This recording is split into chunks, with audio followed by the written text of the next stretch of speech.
Hello again, everybody. This is Mr. Everything, and I am coming at you with another Wargaming and miniature video. And in today's video, we're going to do a we're going to follow up with our What's in the Box series. Now, what we're going to be looking at here is the Prussian commanders from Warlord Games for their epic black powder. They have an epic black powder, the Waterloo campaign program running right now. It's been going on for a little over a year and a half, and the Prussian commanders had just come out, and the Prussian cav is coming out, and I'm looking forward to their guard cavalry, the French guard cavalry, because I think I'm going to pick some of that up. Okay, but what I want to do today in this video, this is the second part of the video. In the first part, we did French commanders, and if you're interested in this one, go check it out. But what we're going to do is we're going to open the box.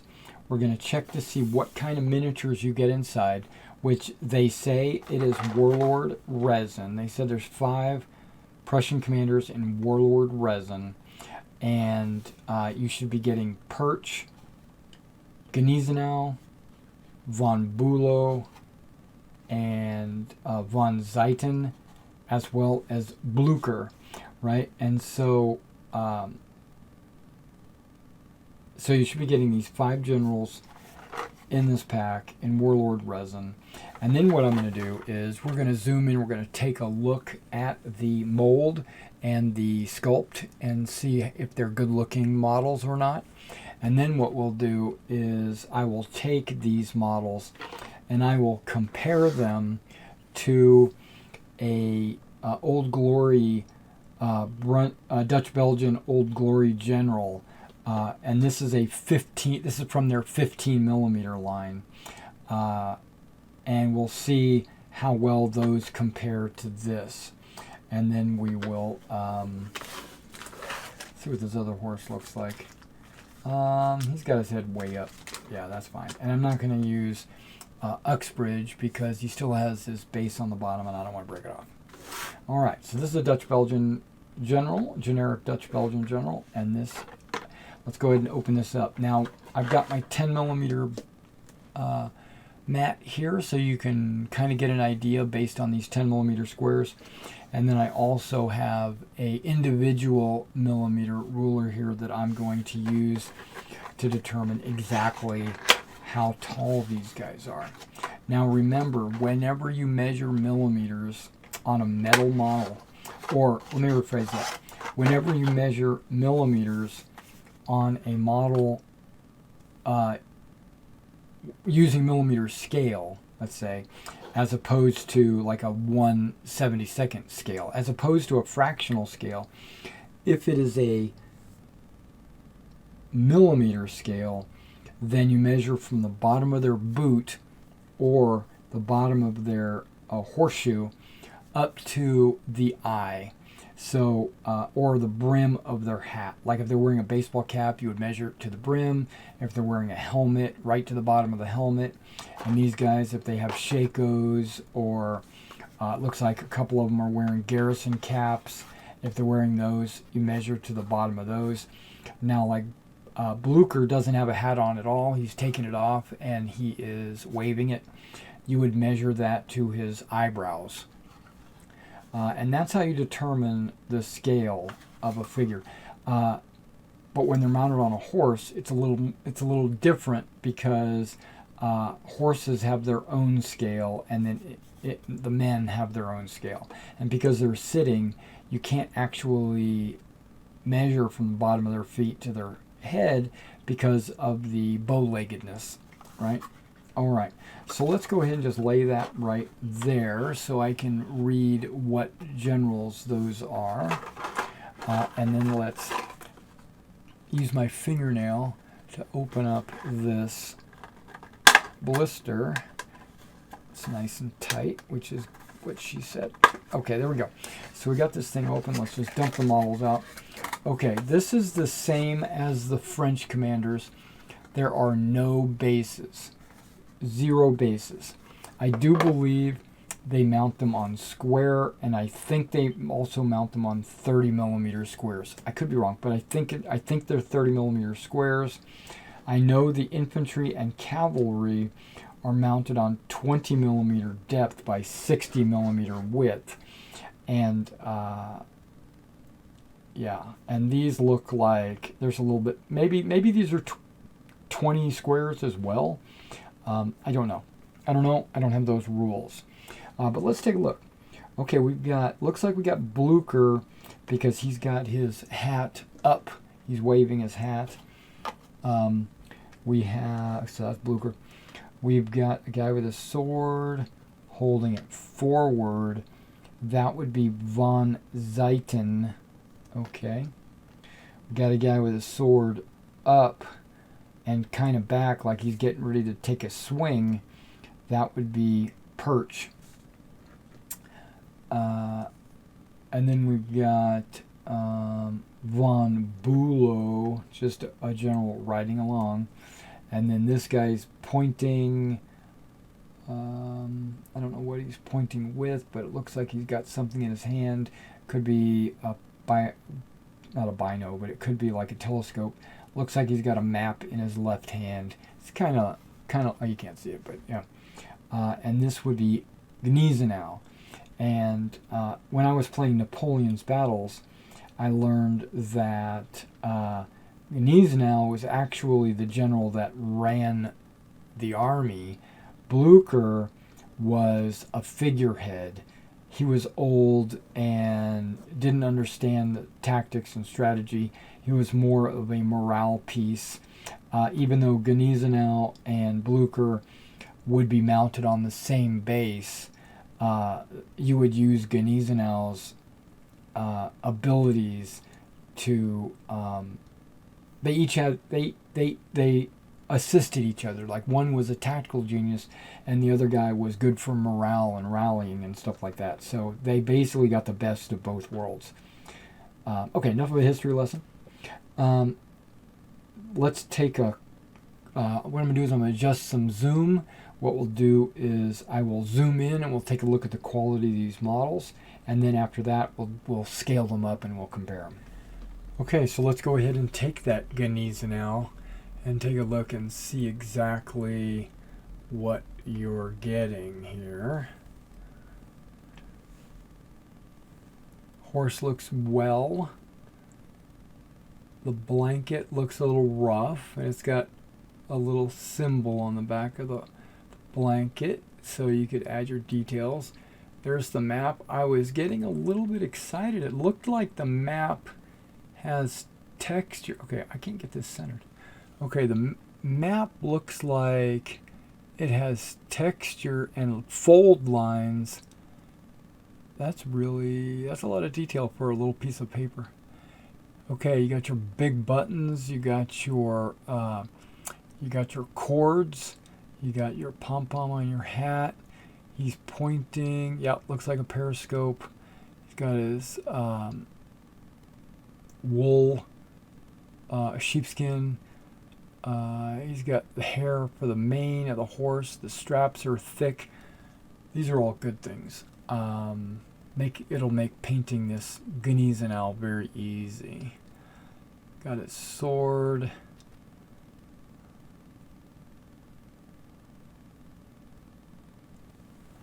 Alright, so that's Gneisenau. Here's Perch.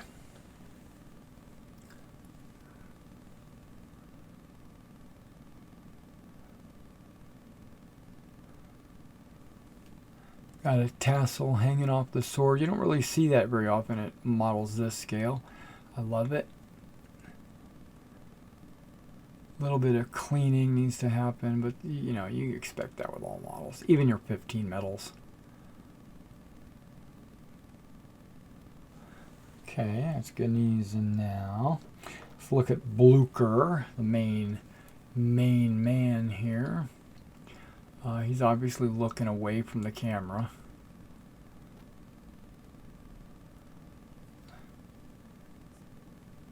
There you go. Got that giant mustache. It looks like he's got his pipe in his hand. Got his open jacket. He's got his German cross on his chest. I guess they didn't call it a German cross at the time. I think they called it a Balkan cross. Okay. Which one is this? This would be von Bülow. Just riding. Look at that extra hair that he's got. The youngster that he is. Hand on his sword. Pretty nice. Now something I was thinking of doing is actually using the von Bülow and maybe the von Zieten, proxying these instead of British generals, proxying these as my Brunswick generals. Because they're going to be dark blue, almost black anyway, and so it will look a little bit better than the bright red from the British. Okay, he's got a tassel under his arm because he's, I guess, galloping, so it will be waving backwards.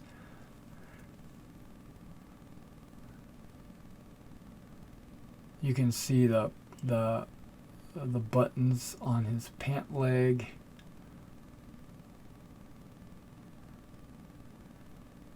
Okay, those models all look pretty good. Okay, let me adjust the camera down again, and then we'll do a size comparison. Okay, now I already had previously measured this Brunswick model.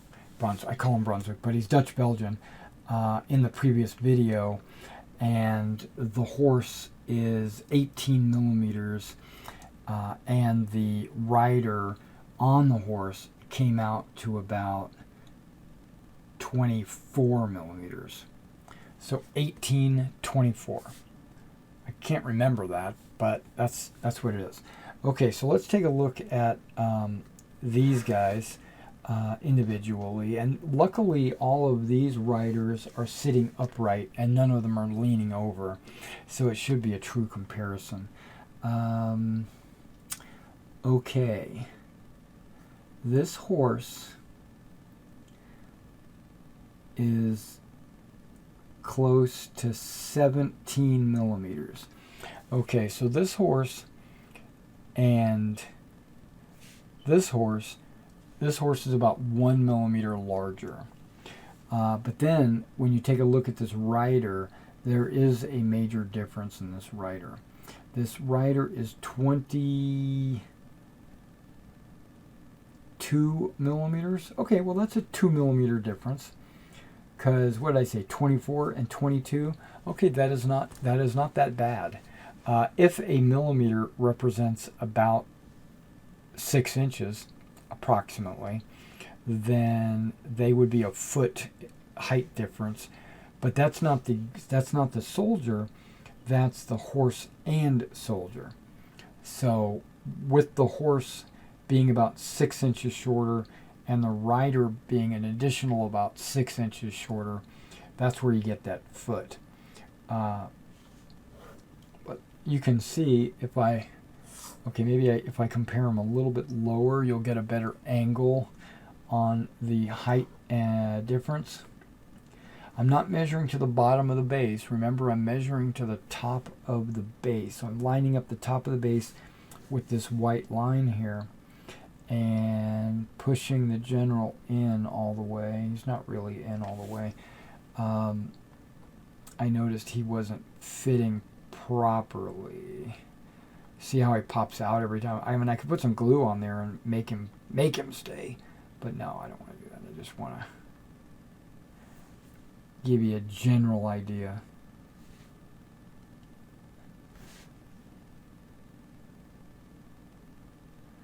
Okay, looking at these two models, you can see that there's not a huge amount of difference.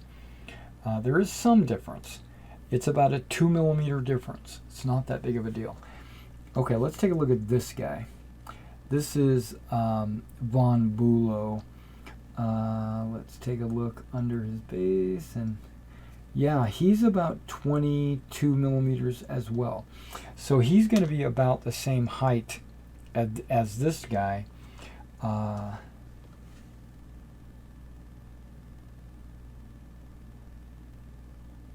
what do you think? I mean, if these guys were on the table together, you wouldn't really be able to tell the difference in size comparison, right? Okay, now this guy has a sword over his head, very much like this guy. So there should be a, they both should give you the same illusion of height because of the sword. Lining up the horse. Now this guy is higher. This guy's like a 23 millimeter. He's almost exactly the same size as that guy. 1 millimeter difference. This guy's saber is 32 millimeters, where this guy's saber is only 30 millimeters. So it's just the angle that he's holding it. But it gives you that illusion that he's probably the same size, even though we know he's not. Okay. All right, Blucher. Yep, 22 approximately. But he's got a hat over his head. Okay. But yeah, so these guys are all pretty, not unique. They're pretty standardized at 22 millimeter. And this guy was 24. Yep, 22.